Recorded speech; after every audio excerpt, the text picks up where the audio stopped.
संत मरियम आवासीय विद्यालय के प्रांगण में विद्यालय द्वारा रचित पत्रिका अविराम के तीसरे अंक का विमोचन किया गया।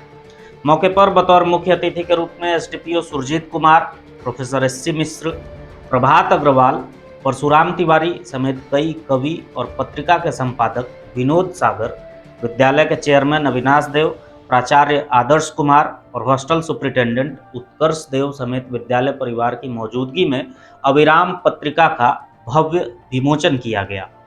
मौके पर पहुंचे अतिथियों ने संत मरियम आवासीय विद्यालय के छात्रों का हौसला बढ़ाते हुए पत्रिका के मायने को समझाया।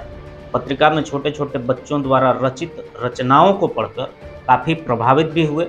विद्यालय के चेयरमैन अविनाश देव के द्वारा बच्चों के बीच किए जा रहे चहुमुखी विकास को देखकर कार्यक्रम में पहुंचे अतिथियों ने विद्यालय प्रबंधन की सराहना की। वहीं बच्चों को पढ़ाई के प्रति सकारात्मक सोच बढ़ाने और लिखने की क्षमता को कैसे बढ़ाया जाए, इसके गुर भी सिखाए। तूने ही तो योद्धाओं को जन्म दिया कालिदास बनाए, तूने ही तो योद्धाओं को जन्म दिया कालिदास बनाए, तेरे ही नन्हे कृष्ण जाने कितने रास रचाए। पहले सुन लो, तालियां बजाते जाना। तूने ही तो योद्धाओं को जन्म दिया कालिदास बनाए, तेरे ही नन्हे कृष्ण जाने कितने रास रचाए।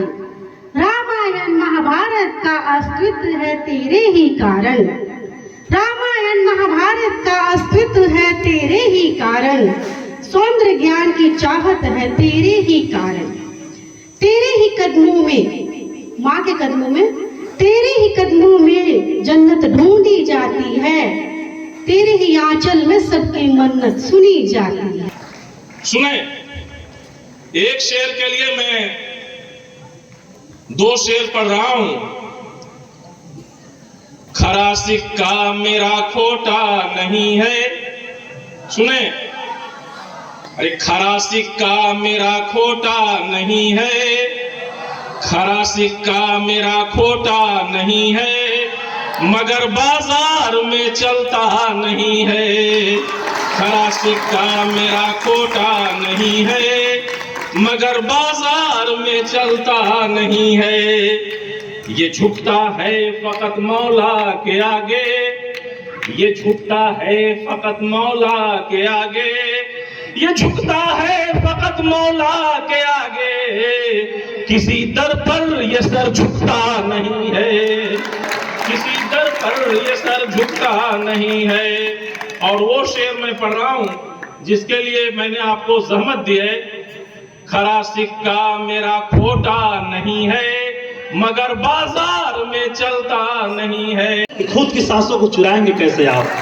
जो प्यार सुने, जिस पर आप लोगों का जो प्यार और सुने है, जो आप लोगों ने जो हमेशा सर हम लोग हिम्मत और साहस देने का काम किया है, हम जितना ही बोलेंगे सर कम पड़ेगा।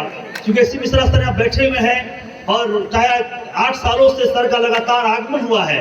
मैं स्कूल का प्रारंभ किया और सर ने जो हमें जो हिम्मत और साहस दिए, तमाम लोग मैं देखता हूँ, हर एक लोग का आग्रह है कि स्कूल में शिक्षा और संस्कार का समावेश है। और आज इस तौर पर बच्चे जिस तरह से शिक्षा और संस्कार का समावेश लेकर आगे बढ़ रहे हैं, आज वर्तमान समय में जरूरत है आपका आशीर्वाद का, आपकी शब्दों का, आपके मतलब एक एक विचारों का, कि बच्चे कैसे विचार मजबूत हो, बच्चे कैसे आगे बढ़ पाएंगे। इसलिए मैं रविवार को कोशिश करता हूँ, महीने में जो हमारा जो रविवार होता है, अब 2 रविवार को बच्चों को मूवी दिखाता हूँ और 2 आध्यात्मिक चर्चा होता है 2 रविवार को, ताकि बच्चे आध्यात्मिक चर्चा समझ सके कि मानव जीवन में गुरु की क्या आवश्यकता है और गुरु हमारे कैसे होने चाहिए।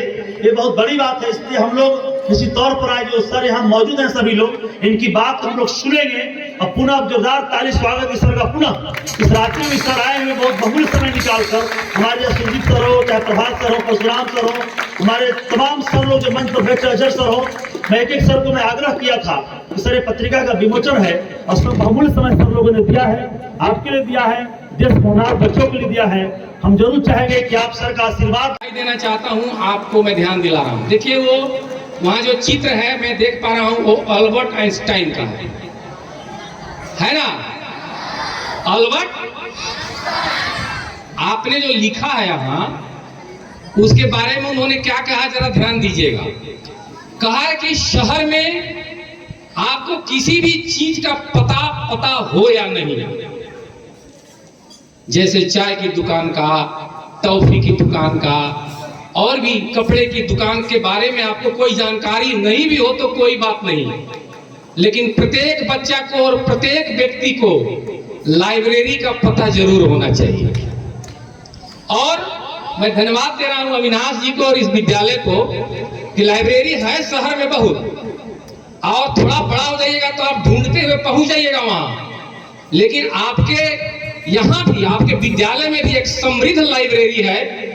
जो इशारा किया था अल्बर्ट आइंस्टाइन ने, वो आपके विद्यालय में दूर नहीं जाना है, वो लाइब्रेरी आपके पास इसलिए है कि आप किताब को पढ़ें। इस बात के लिए इस पूरे विद्यालय परिवार का मैं अभिनंदन करना चाहता हूं और आपकी तालियां बजनी चाहिए उनके लिए।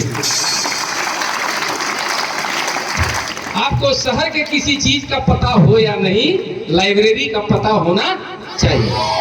Very good. अब देखिए, अभी किताब को मैं पलटा तो इतना समय में तो पढ़ेंगे नहीं, लेकिन जो पहली कविता है वो अंकुश की है। क्या अंकुश? अंशु। देखिए उन्होंने क्या लिखा है। उन्होंने लिखा है कि दुनिया में कोई रिश्ता, दुनिया का कोई रिश्ता बड़ा या छोटा नहीं होता। दुनिया का कोई रिश्ता बड़ा या छोटा, पर मां के बराबर कोई खड़ा नहीं होता। देखिए ये सोच उनके दिमाग में कैसे है, कितनी अच्छी सोच है, और उन्होंने इसको लिख डाला। मैं बधाई दे रहा हूं, और मैं इसलिए बधाई दे रहा हूं कि आपकी जो मातृभाषा है वो भी मां के सदृश ही है। तो जिस तरह से आप मान लीजिए कि बाजार में जा रहे हैं, तो बाजार में एक बहुत सुंदर नारी जो एकदम बन ठन के घूम रही हैं, भद्र हैं, जेंटल हैं, तो क्या उनको हम आदर करेंगे, सम्मान करेंगे? लेकिन क्या उनको हम कहने लगेंगे कि आप मेरी मां हैं? उसी तरह से कोई भाषा बड़ी या छोटी हो सकती है, और हमारे नजरों में सभी भाषा आदरणीय है, सबका सम्मान होना चाहिए। लेकिन हमारी जो मातृभाषा है उसके सामने कोई है, तो सबसे पहले हमको अपने मातृभाषा का आदर करना है। फिर जितनी भाषा सीखना है आप सीखिए, कोई दिक्कत नहीं है। अंग्रेजी लिंक लैंग्वेज है पूरी दुनिया का, जरूर सीखना चाहिए। और आपकी मातृभाषा हिंदी तो हिंदी है ही, और प्लस क्या है, लिंक लैंग्वेज है भारतवर्ष का। और हिंदी और उर्दू को मैं अलग करके नहीं देखता हूं।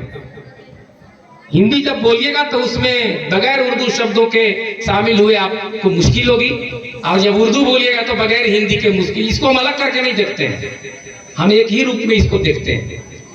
और दूसरी बात मैं कहना चाहता हूं, ये जो रचनात्मकता है,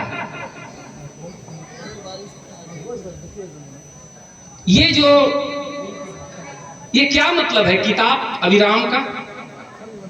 अभिराम का मतलब अभी सर बता रहे थे कि नहीं रुकने वाला। कौन नहीं रुकता है बताइए? अभिराम मतलब नहीं रुकने वाला। कौन नहीं रुकता है?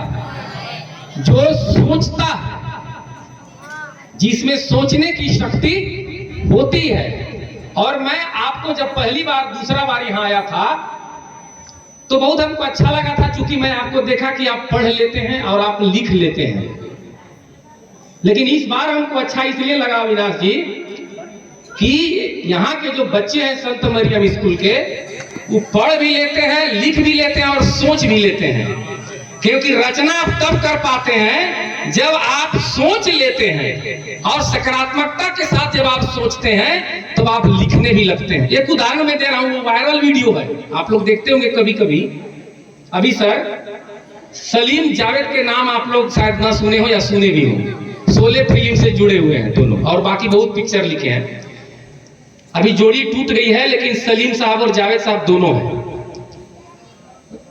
पटकथा लिखते थे, तो उनको कपिल शर्मा शो पर सर बुलाए गए। तो उनको कहा गया कि आप जो है से लिखता क्या था दोनों में, सलीम की जावेद, दोनों दो व्यक्ति हैं, जोड़ी थी। सलीम लिखते थे कि जावेद लिखते थे? तो सलीम साहब ने कहा कि हम लोग दोनों में से कोई नहीं लिखते थे। तो कहा कि तू लिखता कौन था? तो बोले कि हमें वो खां साहब को रखे थे। तो अब इसके बाद क्लैरिफिकेशन क्या दिए सो सुनिएगा। बोले कि writing is not a writing, लिखना जो है वो लिखना नहीं होता है, वो तो उतारना होता है। देख के उतार दिए। थिंकिंग इज राइटिंग, जब हम सोचते हैं, नया विचार आता है, तब उसको हम लिखते हैं। तो हम और सलीम साहब मिलके सोचते थे, और जब लगता था कि कुछ नया सोच लिए हैं, कोई अच्छा और अलग तरीका से सोच लिए हैं, तब खां साहब को बोलते थे कि लिखिए आप इसको, तो वो लिखते थे। लेकिन आपको मैं कहूंगा कि आप कोई खां साहब मत रखिएगा, आप अपने लिए सोचिएगा और अपने लिखिएगा, आपस में शेयर करिएगा।